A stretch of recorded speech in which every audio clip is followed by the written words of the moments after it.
Go to your pistol. Okay. Join in front of your chest. Okay. Get a grip, finger off trigger until your sights are on target. Okay. Sights go on target first, then you put your finger on the trigger. Okay. Don't do things sloppily. Lean into the gun.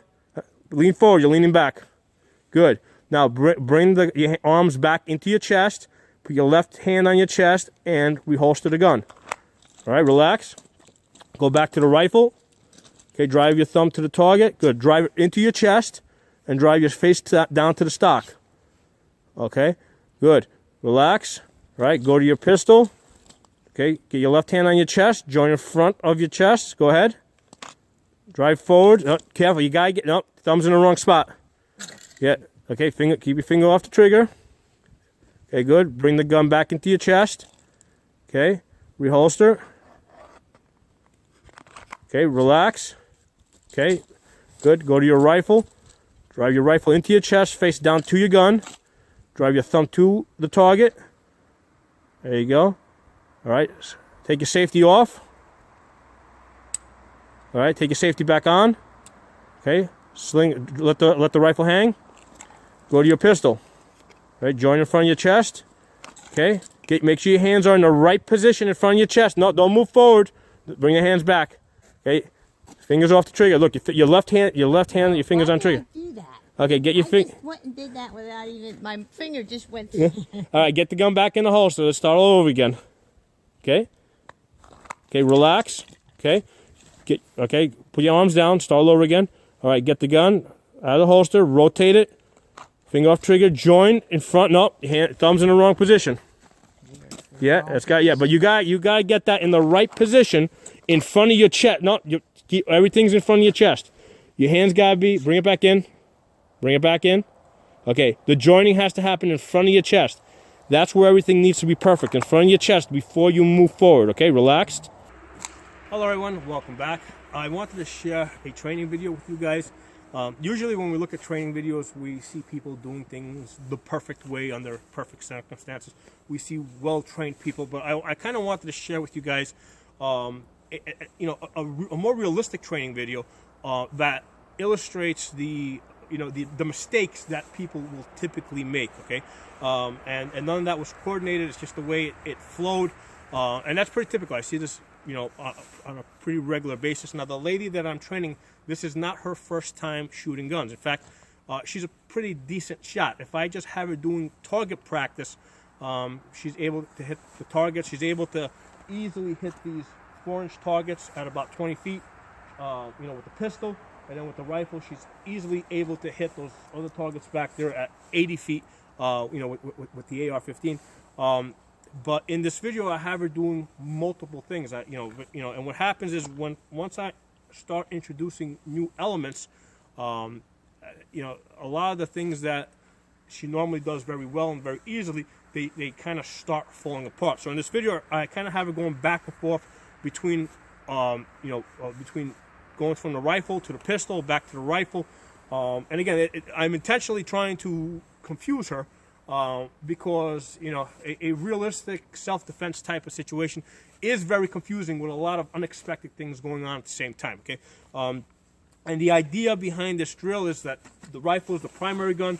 You use your rifle, bang, bang, bang, rifle stops working, you drop your rifle, you go to your pistol, the pistol is your backup gun, and you use your pistol, to defend yourself. Okay, so that's sort of like the reason why I'm having her do this exercise. But beyond that, the video shows us the strengths and weaknesses between the two guns. You can see in the video how much easier she's able to bring the gun up, pull it into her chest, get her face on the gun. I have her pointing her thumb at the belt line of the target, right, and she's able to come up, all right, and just by rolling this up on her chest, gun to her face, thumb at the belt line of the target, and she easily gets her reticle on target, her red dot or green dot, whatever she's got. She's able to quickly come up and get it on target. Then I tell her to take the safety off, put it back on, just to familiarize her with that. So you see how, relatively easy she's doing that. Now, when we go to the handgun, right, I have her drawing that out of a holster. A couple of very typical mistakes that I see with new shooters. And again, this is not like her first time doing this is probably the 10th training session, and this is a fairly intelligent woman. It's just that, you know, once I start introducing stress factors, having people do multiple things, you know, things kind of tend to fall apart a little bit. So, you know, that's a realistic training type of situation. You have to train people under stress so they can learn to function under stress. So when I have her drawing from the holster, the main issue is that because the way we're supposed to draw from the holster, the offhand, right, the left hand in this case goes on the chest, so I don't accidentally shoot this hand. Okay, so hand goes on the chest, draw the gun, pull it, rotate it, join it in front of my chest. Okay, then I go to full extension, fire my sights, fire my gun. Then to reholster, I come back, get the hand back on the chest, back on my body, or if I need to come down here, pull up my jacket, that's fine. But the point is that the hand has to be on your body. Okay. One of the things I was telling her is your left hand is going to be in one of two places when you're drawing a firearm out of your holster. It's either going to be on your chest or on the gun. It can't be anywhere else, okay? So it's got to be in one of those two places. Or it can be kind of transitioning from one place to another, like if you got to do a magazine change or something like that. But the point is it cannot be hanging out here, okay? It's got to be on your body. So in the video, you'll see that her hand kind of drifts out. I have to tell her to bring it back in. The other thing that you'll notice is that when she draws, like in addition to, and we're doing this with an unloaded gun in the video, but in addition to her hand kind of drifting out, one of the things that she does is instead of getting her hands here like this, she brings her thumb back here. Okay, the problem with the thumb being back here is the slide goes back and forth when you're shooting, so it's going to hit your thumb, and it's either going to hurt your thumb, or it's going to stop the cycle of the gun, so the gun's going to jam up.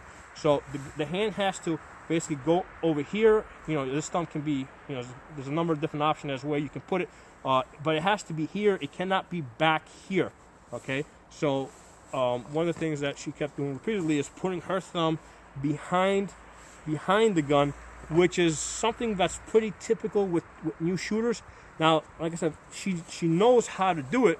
She normally doesn't do it, but because now I kind of have her going back and forth between using the rifle, using the pistol, you know, she gets confused, which is fine. That's going to happen to a new shooter. So again, this video gives us information about how easy it is to confuse people who have less training. Okay, and everybody can get confused at some level. Okay, if you put enough stress on somebody, you know anybody will make mistakes. Okay, so I thought this was a really good training video because it shows us the mistakes that people will often make, and it also illustrates how much easier the rifle is to use versus the pistol.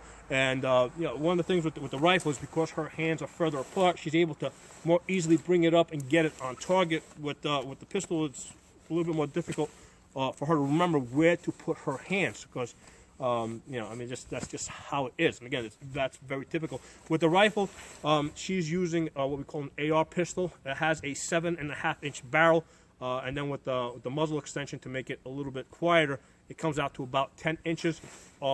It works out really good for her because if she uses a rifle, an AR like this that has a 16-inch barrel, the standard length barrel, it's too front heavy. She's not able to hold the gun up for a long period of time and do drills. Okay, with the shorter barrel, which is less front heavy, you know, I'm able to train her 2 hours at a time, you know, and she's able to go the distance, right? So if I give her a longer barreled gun like this, you know, she tends to get tired faster. And again, this is very typical of what I see of smaller people, especially women. You know, you know, this video gives us a lot of very useful information. And again, it's very typical. This is what I see in about you know, in a lot of people. Right? I see this in a lot of people.